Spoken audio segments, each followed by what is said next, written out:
आज बाबा साहेब की जयंती है। पूरा देश उनकी जयंती मना रहा है। लेकिन सोचिए, इसी देश में मजदूरों को लाठी मारा जाता है, डंडा मारा जाता है। इस देश में मजदूरों की हालत बहुत खराब है। लेकिन सोचिए, ये संविधान न होता तो और क्या हालत होती होगी। भारत दुनिया का पहला देश है जहां मेहनत करने वाले को सबसे कम पैसा मिलता है। आप यहाँ बिल्डिंगें बनाते हैं, सड़क बनाते हैं, प्लम्बर हैं, लोहे का काम, लकड़ी का काम। अगर आप हुनरमंद हैं तो आप कंगाल हो जाएंगे। फैक्ट्रियों में काम करते हैं तो कंगाल हो जाएंगे। लेकिन दुनिया भर में ऐसी बात नहीं है। अगर आप जर्मनी में हैं और मान लीजिए कि भारत में सबसे आजकल जनरल काम है डिलीवरी बॉय। अगर आप जर्मनी में हैं और डिलीवरी करते हैं तो कम से कम $25 रोज कमा सकते हैं। अमेरिका में लगभग $30 हर घंटे कमाता है। एक घंटे में $30 प्लस लोग टिप अलग से देते हैं। मैं सिर्फ कह रहा हूं डिलीवरी बॉय की, जिसको आप यहाँ ₹10 देते हैं एक घंटे पर, वहाँ हर घंटे एक डिलीवरी बॉय $30 कमाता है। अगर वो 6 घंटे काम करता है तो सोचिए 6 घंटे में आप 30 से गुना कीजिए तो $180 का काम करता है। $180 मतलब लगभग सोचिए $100 जो हो गया वो 9,000 हो गया और $80 और मतलब वो लगभग 15,000 रुपये का काम करता है रोज। मतलब महीने में सोचिए, महीने में वो 4,50,000 का काम करता है। जर्मनी में भी वही, स्विट्जरलैंड, दुनिया के तमाम देश, यहां तक कि आप खाड़ी देश में चले जाइए, खाड़ी देशों में भी जो गार्ड का काम है वो कम से कम 1.5 लाख सैलरी है। यहां से जो लोग जाके वहां भेड़ चराते हैं, मेरे जानने वाले हैं, वो घोड़ा पालते हैं, वो घुड़सवार भी थे, राजस्थान के हैं, इंग्लैंड में रहते हैं। लगभग 2 से 3 लाख रुपए उनको महीना मिलता है। महंगाई भी है वहां, तो काट दीजिए तो अभी 2 लाख रुपए बचता है। सोचिए तो इससे क्या होता है। जो मेड है, मेड का काम करते हैं, जो सफाई का काम करते हैं, आप प्लम्बर बुला लेंगे, कम से कम $200 से $300 आपको देना पड़ेगा एक काम का, या $100 तो मिनिमम देना पड़ेगा। अब एक प्लम्बर अगर दिन भर में भी 2 घर में भी काम करता है तो $200 हुए। लेकिन भारत में मजदूर जीवन भर मजदूर नहीं रहेगा, पीढ़ी दर पीढ़ी मजदूर रहेगा। प्लम्बर हो, लोहे का काम, लकड़ी का काम, चमड़े का काम, राजमिस्त्री, जो मेहनत कश काम है, उनको जानबूझकर ड्राइवर, उनको पैसा ही नहीं दिया जाता है।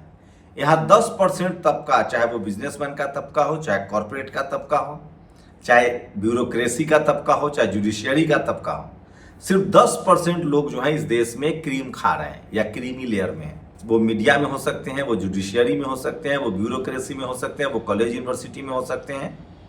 वहां ग्रोथ भी है कि कल आपके पास बड़ा मौका है, लेकिन जो मजदूरी में है उसके पास कोई मौका नहीं है।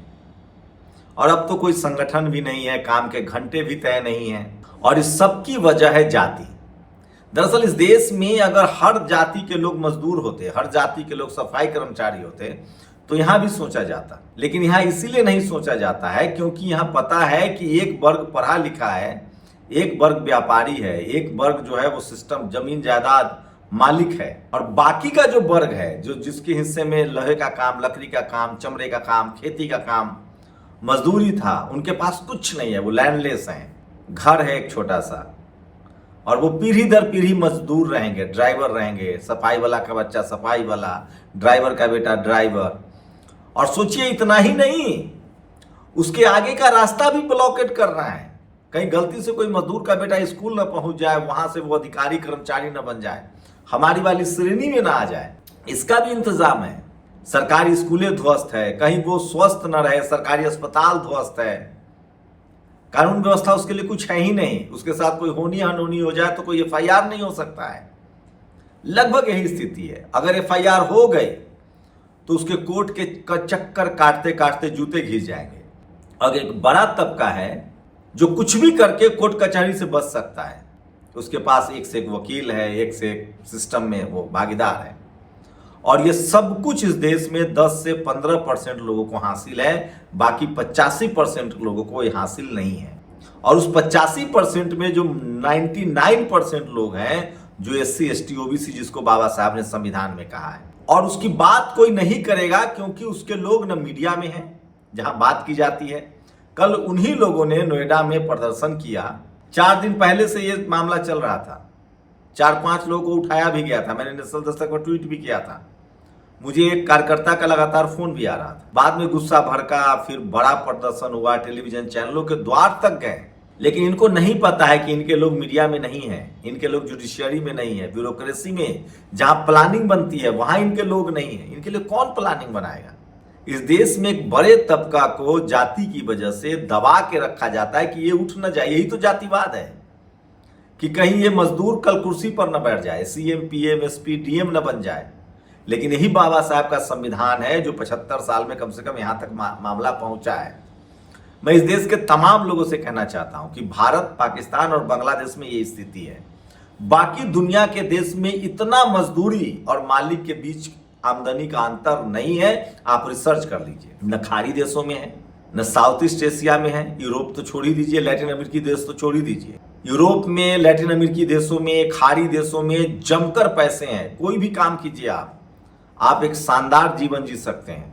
चाहे आप कोई भी आपके अंदर हुनर हो, आप कृषि का काम करते हो, प्लम्बर का काम करते हो, लकड़ी का काम, लोहे का काम, चमड़े का काम, आप कुछ भी, यहां तक कि आप सफाई कर्मचारी हो, तो भी आप एक शानदार लेविश लाइफ जी सकते हैं। गाड़ी होगा, बेसिक जो इंफ्रास्ट्रक्चर है आपके पास होगा। लेकिन भारत में ये बात नहीं है।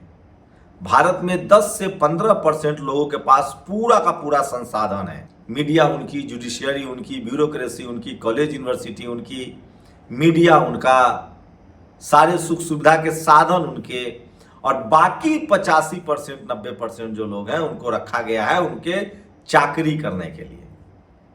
वो कुछ लोग सफाई कर रहे हैं, कुछ लोग खेती कर रहे हैं, कुछ लोग मजदूरी कर रहे हैं, कुछ लोग बिल्डिंग बना रहे हैं, कुछ लोग नाला साफ कर रहे हैं। और उसी में से कोई इक्का दुक्का पढ़ लिख गया तो संवेदनशील हो गया, और वो रहे पीढ़ी दर पीढ़ी। इसीलिए प्राइवेट नौकरियां ला दी गई, सफाई कर्मचारी की नौकरी खत्म, सारा सोशल सिक्योरिटी उनसे छीन लिया गया। प्राइवेट अस्पताल में उनकी औकात नहीं है कि जाएं, सरकारी अस्पताल ठीक नहीं किया जा रहा है। प्राइवेट स्कूल में वो पढ़ा नहीं सकते हैं, सरकारी स्कूल ठीक नहीं किया जा रहा है। ये सब बहुत महीन साजिश है, क्योंकि उस समाज के लोग जुडिशियरी में नहीं है, मीडिया में नहीं है, ब्यूरोक्रेसी में नहीं है। उनकी बात करेगा तो कौन? उनके लिए कानून बनाएगा तो कौन? वो तो बाबा साहब का विजन है कि कम से कम वोट है कि इतनी बात भी सुन ली जा रही है। नहीं तो आदिवासियों के उड़ीसा से लेकर छत्तीसगढ़ में जमीनें लूट ली जा रही है, जमीनों पर कब्जा है। फिर बाद में वो मजदूर बन गए तो वहां मजदूरी उनको नहीं मिल रही है। तो इस देश में श्रम का कभी भी सम्मान नहीं हुआ है पिछले 1000 सालों में।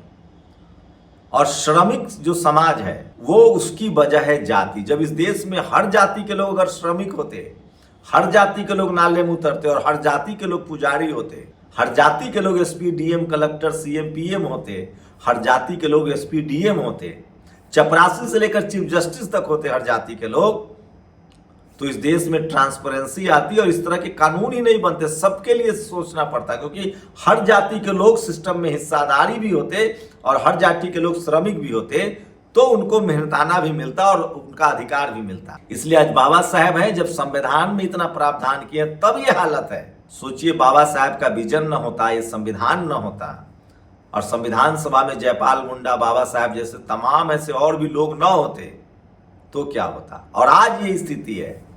भारत, पाकिस्तान और बांग्लादेश, इन तीनों देशों में, जो पहले हम एक ही थे, इन तीनों देशों में जातिवाद की जड़ें गहरी है और भारत में तो और ज्यादा गहरी है। बांग्लादेश में मुस्लिम बहुसंख्यक हैं तो कम से कम धार्मिक यूनिटी है, पाकिस्तान में मुस्लिम बहुसंख्यक है तो धार्मिक यूनिटी है, लेकिन है वहां भी वही स्थिति, क्योंकि वहां भी जातियां हैं। और भारत में तो बिल्कुल धार्मिक यूनिटी कहीं मामले ही नहीं रखता है। यहां सबसे बड़ी बात है जाति। इस देश के लोगों को जो सिस्टम में है, जो चपरासी से लेकर चीफ जस्टिस में, उनको पता है कि मजदूर कौन है, लाचार कौन है, बेबस कौन है, किसको सरकारी स्कूल, सरकारी अस्पताल, सरकारी नौकरी चाहिए। और उनको चूंकि मजदूर, लाचार, बेबस बनाए रखना है, इसलिए उनको बस खाने कमाने देना है, न मरने देना है, न जीने देना है ठीक से।